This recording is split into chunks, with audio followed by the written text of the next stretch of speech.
Hi everyone, and thanks again for inviting me for this workshop, which I found very inspiring and very useful for fMRI. So I'm going to talk about a different organ that has been a little bit ignored sometimes, but it's quite vital, that's the heart. So I'm going to mostly focus about the stomach.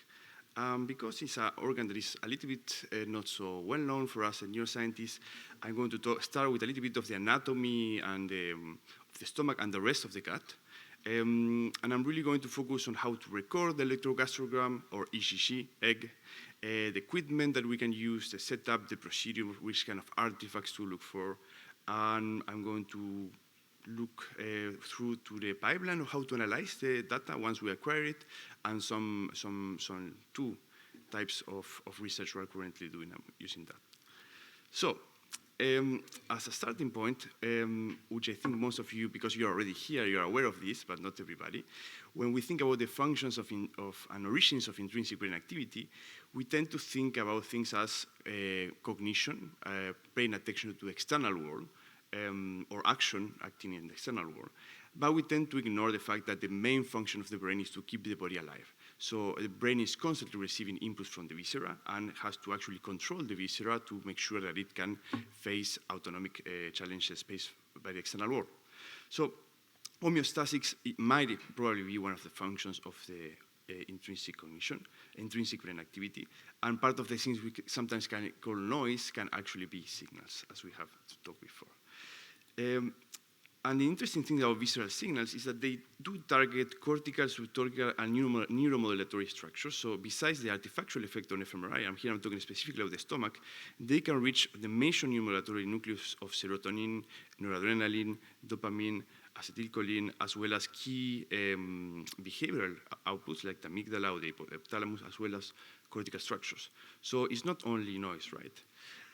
I'm going to focus here on the slow, and when I mean slow, I mean 1 cycle every 20 seconds, which is right on the range of resistant networks of the stomach, and how it's coupled with resistant brain activity in what we call our gastric network, but we can also use it in task MRI as well. So, signals from the stomach can and do have an influence on brain activity, and I'm going to show you how we can actually measure this. So, starting about the gut-brain axis, this is an overview of the gastrointestinal system. We can see the different portions like the trachea, the stomach, the small intestine, the large intestine, and we can see how it receives and sends information through the major pathways that are the vagus nerves here and the spinal cord. We also have an enteric nervous system that are neurons embedded in the intestine. And importantly, which is going to be the main focus of the electrogastrogram, interstitial cell of Cajal, which are like periodic rhythmic producing pseudoneurons that are also in the gut. So, as I mentioned before, we have vagal and spinal afferents that are constantly sensing the gut. In fact, vagal neurons, vagal fibers are 80% ascendant, so the brain is really listening to the gut. But the stomach is under the influence of both sympathetic and parasympathetic activities. And about the nervous system, just to briefly mention that first of all, it's not the skin that is the largest organ, it's the gut. The skin is 20 square meters. The gut is, if you iron out all the small filaments, is 100 square meters. So it's really the largest, more vulnerable surface that we have. And in that sense, it's also a sense, by the way, the amount of neurons we have in the brain is more or less the same, in the gut is more or less the size of the brain of a cat. So it's quite a number of neurons. And it's also a sensory organ. There are the same amount of receptors for bacteria, hormones, antimalarials, and nutrients in the gut as the amount of cones and buttons that we have in the retina. So it's also a sensory organ. But I'm mostly going to focus on the peristaltic, so the movements and contractions of the stomach. This is the stomach. The main function of the stomach is to receive, store, process, and eject food. And it does it through two things. First thing is it has a very high acidic content. So the food content is chimed into small pieces, and also through contractions. These contractions are paced by the interstitial cell of Cajal. When we have this empty stomach, is actually quite small and corrugated, and the ECG signal that we'll see later on is quite small. When it's full, it inflates like a balloon, and it starts having large contractions. And this is mostly modulated by vagal reflexes. Now, about the rhythm of the stomach, this gastric rhythm, which produces one cycle every 20 seconds. Here, if the video works, we can see in a simulation what it looks like. So it's a propagating waves that travels through the stomach. And in the same sense as in EEG, we only see the filter version of it on the scalp. Using electrogastrogram, we only see a filter version of the gastric rhythm. Still, if we put an electrode some point here, for instance, we can recover the time series once we filter out. That is like a sine wave of one cycle every 20 seconds. This gastric rhythm propagates from proximal to distal direction, and we have faster frequencies here in the distal stomach. This is the part of the stomach that does the actual contractions, so the actual hard work. And of course, the abdomen filters the signal, and these propagation waves cannot really be seen with the standard ECG, but there are some methodological developments on this. Now, this gastric rhythm is generated by this interstitial cell of Cajal, which, as I mentioned before, they produce rhythmic activity, rhythmic electrical activity, and they make direct synapses with vagal neurons. So actually, the gastric rhythm is directly being sent to the brain. And if you cut the stomach from the brain and you have an intact stomach, you will still see this gastric rhythm being generated. So it's there 24/7, even when we are not digesting, even if there's no food in the stomach, even when the stomach is cut from the brain. But it's also tightly linked with smooth muscle activity. Here we have an example of a stomach that is not contracting. You can see that the stomach is not contracting. If we were going to measure cutaneous ECG, so electrode on the belly, you will see this low amplitude 3 cycles per minute ECG waves. If you were going to put electrodes over the skin of the stomach, over the serosal part of the stomach, you will see these potentials. Now, when you have cutaneous full stomach, you can start seeing these contractions. I will see ripples on top of these propagating waves and an increase in the amplitude of the cutaneous electrodes. So really, the amplitude, and this is one of the take-home messages, the amplitude of the ECG, of the electrogastrogram, reflects mostly the contractions and mostly the sympathetic output or autonomic output to the stomach, while the phase is mostly correspondent to the interstitial cell of Cajal intrinsic rhythm.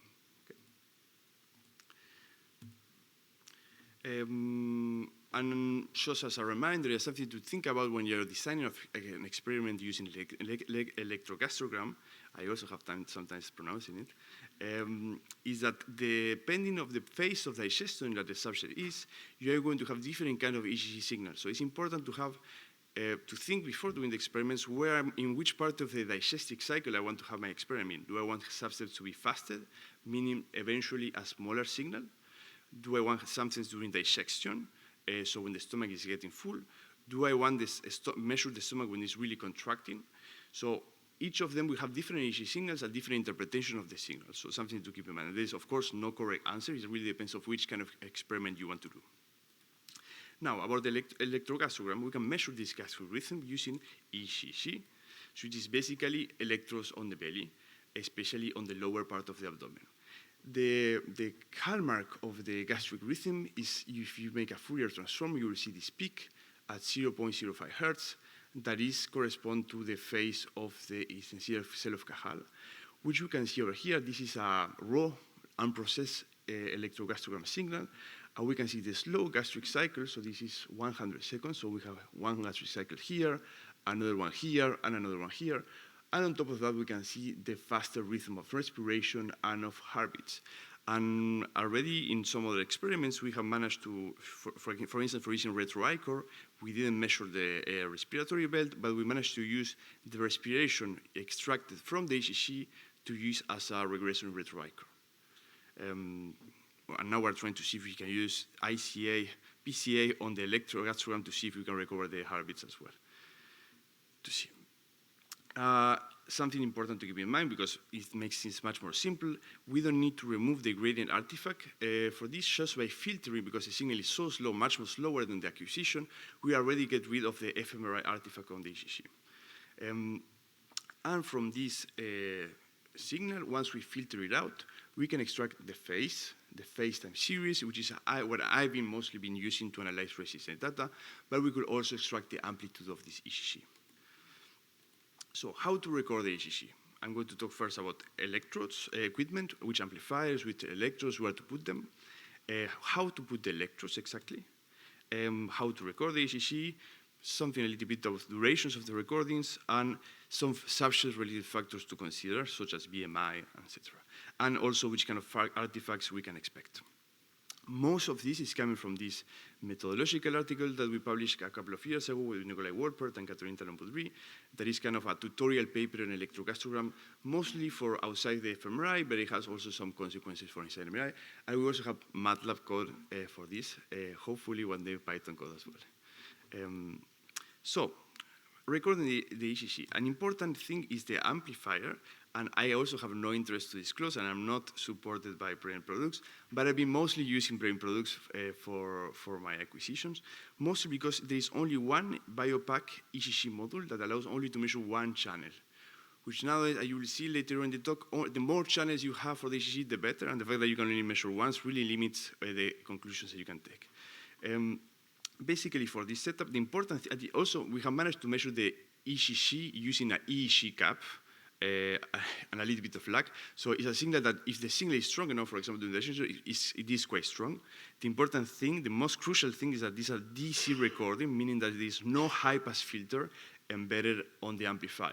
And for instance, BioPack has several other amplifiers that you could potentially use for the ECG, but they are already, by default, filtering out the frequency of interest of the ECG.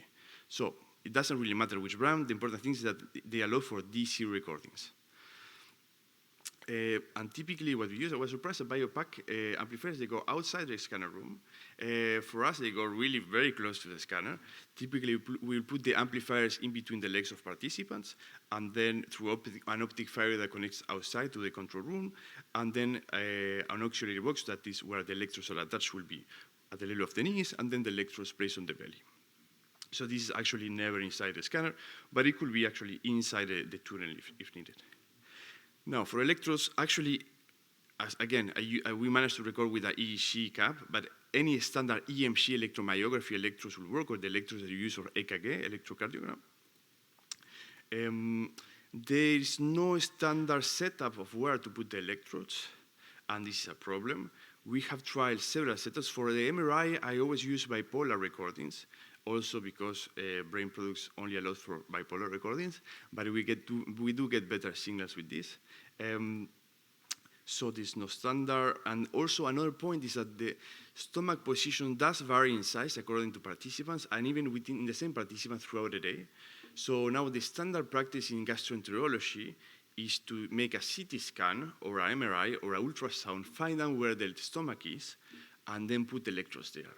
Of course, not every lab or not every scientist has the facilities to do this. So what we do is typically have this more standardized procedure, which I will roughly explain. Basically, we're trying to find a set of landmarks in the abdomen, like the xiphoid process and the umbilicus. We measure the distance between these points, and we roughly put the electrodes on the left side of the abdomen. I'm not going to go into detail because everything is explained on the paper that I saw before, so you can have line by line, step-by-step tutorial on how to put this. But if I can say the rationale is, we try to put as many electrodes as possible, because at the end of the day, we'll end up choosing only one electrode, the one that has the better signal. We're going to, for the moment, discard the rest. We can do some more fancy analysis, more than one electrode.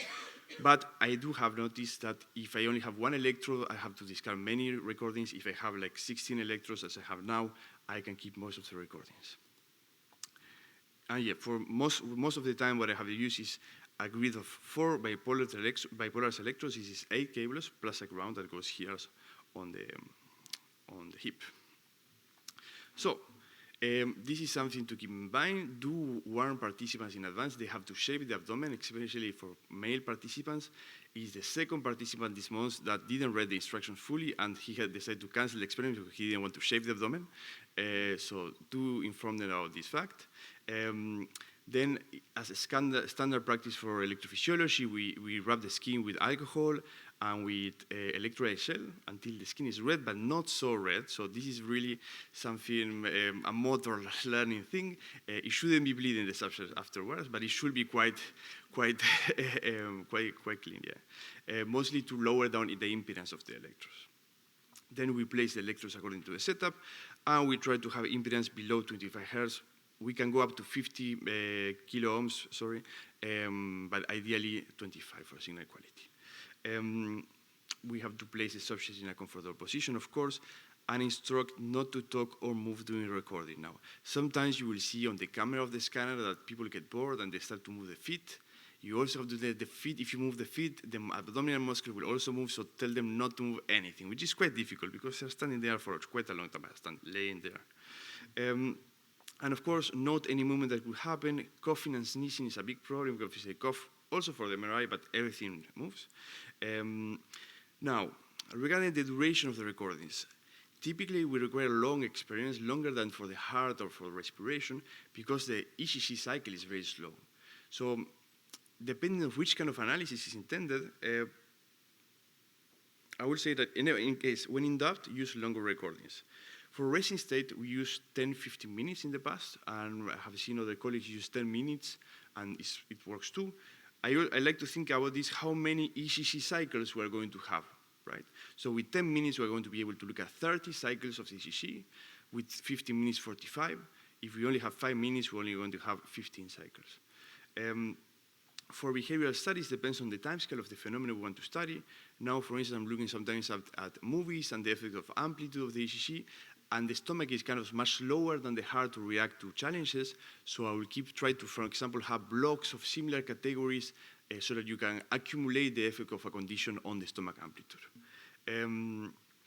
Something also to keep in mind is that the beginning and the end of the fMRI acquisition cause what we call a ringing artifact, meaning imagine we have here the signal of the stomach before the MRI, then we have the MRI noise, and then we are filtering this. So a portion of the signal that inside the scanner will be discarded because it's contaminated. So by default, I always discard the first and last 30 seconds of the fMRI recording, meaning an extra minute of data that we have to discard. So also something to keep in mind. So subject-related factors to consider. The amplitude of the ECG will negatively correlate with BMI, with the thickness of the abdominal wall, and especially with fat that is an insulator. So we don't record participants that have a BMI larger than 25. I know some companies now that are, they basically found a solution to this, that is to scale, to know that, in a way, how to say it, they fit a regression line on BMI on 1,000 participants, and they kind of adjust the amplitude based on the BMI. But this is one of the reasons why there is very little studies on ECG and obese participants, knowing that this could be actually quite an interesting field. As I said before, then fasting before recording. This really again depends on the kind of questions we want to study. For instance, if we want to see the effects of digestion and on gastric contractions, well, we have to have them after eating. If we want to have the effects of what I will mostly will be ascending gastric pacemaker going on, I will have subjects fasted. How much to fast, that's the question.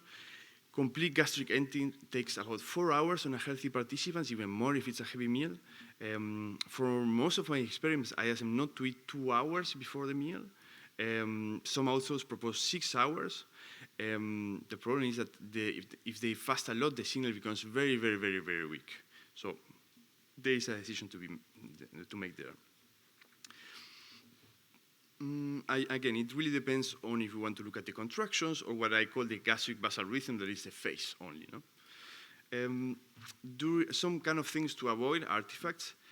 First, because these are long recordings, the chances of artifacts increases. So ECG is very prone to artifacts. Random motions disturb the electro-skin interference, meaning the electrodes separating from the skin. Hanging cables that are moving. My tip is to tape everything. So have a scotch, not scotch tape, but like a surgical tape inside the scanner. Avoid any kind of loops. This is also very important because so many cables hanging up. It's not the 2 cables that we use for ECG nowadays. I'm using 16 plus, so 32 channels to record the ECG. So these are a lot of cables, so it's important to have them very neatly organized and avoid any loops, because if there's a loop, it's a magnet, so problems. So the artifact can burn, yes. We want to avoid that. And also, do tell the subjects when they're inviting them that if they're sick, if they're coughing or everything, they can come again in 2 weeks, but better to avoid experiments and to avoid the recording. And this is some of the kind of artifacts you can see. This is a clean recording without any motion artifact. This is a subject turning the page of a book while he's reading. This is turning around. This is touching the electrode. This is coughing. And this is sitting up and lying down. So again, the idea is they should lay still for as long as possible without any movement, which sometimes is difficult. Then, a little overview of the data analysis. First, we have to downsample the signals. We record with a very high sampling rates, but then this is to record the MRI and to not alias it. Then we downsample because we don't need so much data. And basically, the main trick is to find the channel that has the largest peak at 0.05 hertz. That is the frequency of the gastric rhythm. And for this, we use the fast Fourier transformation. Then we bandpass filter that channel, and we apply the Hilbert transform to extract the amplitude and the phase, and that we can use as regressors of interest. And of course, check for artifacts. So again, we have this raw data. From all these electrodes, we want to find the one that has the largest peak here at 0.005 hertz. And from that, we're going to extract phase and amplitude. Now, the idea is that we want to find a Gaussian-like peak in the power spectrum, ideally consistent across channels. And very often, if two channels have similar power, let me see an example. This is, for instance, a nice example. Here we have same frequency across several channels. We'll choose the one that have the largest amplitude. And for instance, in this case, this channel maybe has larger amplitude. It has this shoulder here that may be an artifact. It may be another part of the gut that we are not interested in. We try to choose one that has the smallest shoulder. And if no consistent peak can be found, or if the peak is below 15 hertz, we discard the recording. Of course, these are our guidelines, but this is not set in stone, right? Every study can try to find out their own things. One of the main problems we have, and this is something a reviewer has told us, is all this channel selection is quite subjectively. So I have developed a little area on the brain of detecting these peaks. If I have to explain how I did it and why I choose this peak over another one, it's difficult. So now we're trying to do some more automatic peak selection based on templates and on regression, but it's still under development. This is an example of a channel that we cannot really know which is the ECG, so we have to discard it, because which one of these peaks is the actual one corresponding to the ECG. Honestly, most of this has been solved now that I am putting 16 electrodes and I'm using the ultrasound to know where the stomach is. I have never, again, discarded a recording after using this. But again, this is work under development. So after recording, we compute the power spectrum. We select the channel with the largest peak. We filter that out. And here we can see the raw signal with the heart and respiration on it, and the filter signal. And we get from here the amplitude envelope. So here I'm going to summarize some examples. This is a great channel that we can use, a great subject. Here we cannot find a congruent peak. Here again we have two shoulders. We cannot really see which of the two is the ECG peak. Sometimes the frequency of the stomach shifts in frequency. This can happen too. Here I will use this subset, definitely. And again, here's what it would like with a nice subset. This is a raw signal, and from this raw signal, we extract the amplitude envelope and the phase. And this is what we mainly use. And this is a rule of thumb. It's not really, it's a little bit more complex than that, but this amplitude envelope corresponds to descending sympathetic and parasympathetic influence controlling the amplitude of the contractions. And this phase, again, a rule of thumb is not exactly this, but corresponds mostly to the phase of the gastric rhythm on the stomach and less prone to central regulation. There are some tricks to recover this noisy channel. For instance, if you have this recording here that is very noisy, and we look at the time series, that is actually field of artifacts here in the phase, so we can see there are phase distortions, and again, in the MATLAB code from the paper, there are tips and tricks for making this artifact detection. We could eventually only look at this time segment to try to re-establish which is the peak, and we can manage to get a nice peak at 0.05 hertz, so we can recover this channel. An overview of data quality check and how many subsets you discard. Imagine we get a peak in normogastric range that is congruent across a few electrodes. If no, we have to discard it.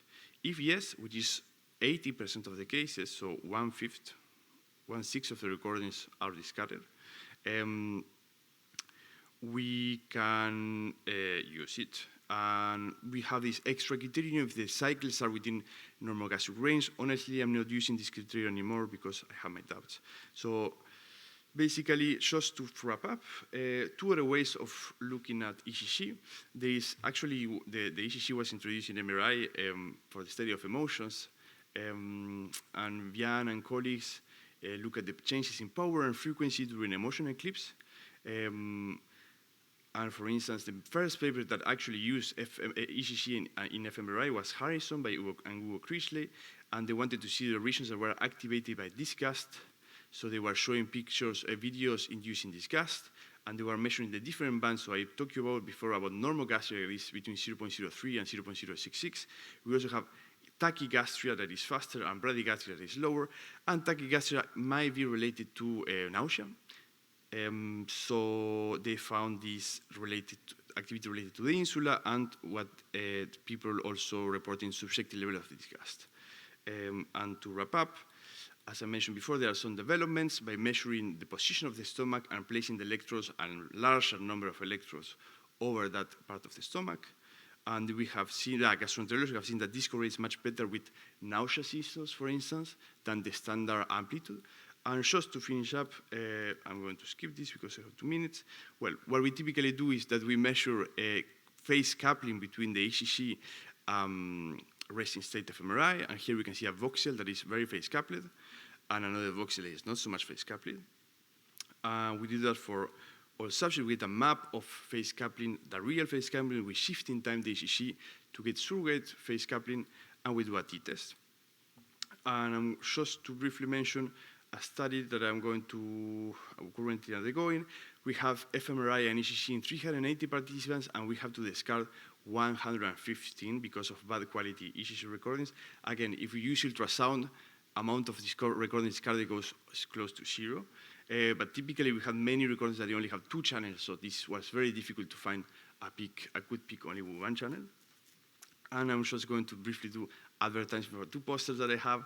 One is poster 1776, where we found in 243 participants this gastric network, mostly in sensory motor regions, and poster 1076, where we found that the amount of coupling in frontoparietal attention cognitive regions correlate with negative mental health. With that, I would like to thank my collaboration. Before that, ECG has a lot of potential to understand brain-body interactions, but we have to carefully plan experimental design and the setup. Feeding time and the digestive process are important factors to take into account. The timing of conditions and causal manipulations are probably the way to go. And now, yes, my collaborators, my funders, and you for your attention. Thank you very much.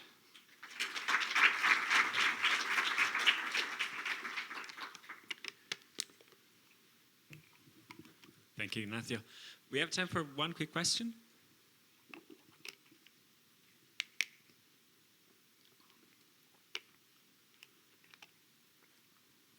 I don't see anything up, which means that you've been very clear.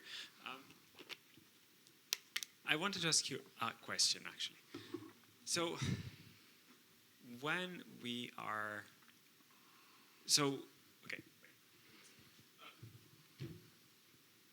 When we are looking at, for instance, respiration or cardiac signals, like we always see different types of response functions, right? We discussed about that before. Is there any type of response functions that you think would be helpful in using with the gastric signal, or is that something that simply ignore because that's easy? That's good. But I think we have completely ignored the fact of the response function, mostly because that we are not convolving the signal, right? On the analysis I do the actual real fMRI signals that I measure, and I look at the phase of those signals and the phase of the ECG. And because the metric we use, phase looking value, take into account these time lags, we're kind of immune to phase delays. and we don't need a response. Now, if we are going to look at the amplitude of the ECG and how that impacts the pulse, I will guess yes, we will have to devise a response function, but it's not something they have been looking at. Thanks. And when we have digital signals in everything else, in the MRI system, normally we see a lot of artifacts. Do you see those type of artifacts also in EGG, or? You mean ECG contaminating the MRI signals? I mean, MRI signal is contaminating the EGG. No. And we did this twice. First, because the signal is too slow, so slow. If we bandpass filter just to get the slower part, we get rid of the artifact. And we compare, for example, for the same subjects outside or inside the tunnel, and we see the same frequency and amplitude. Okay, thank you very much. Thank you. Thank you, Ignacio.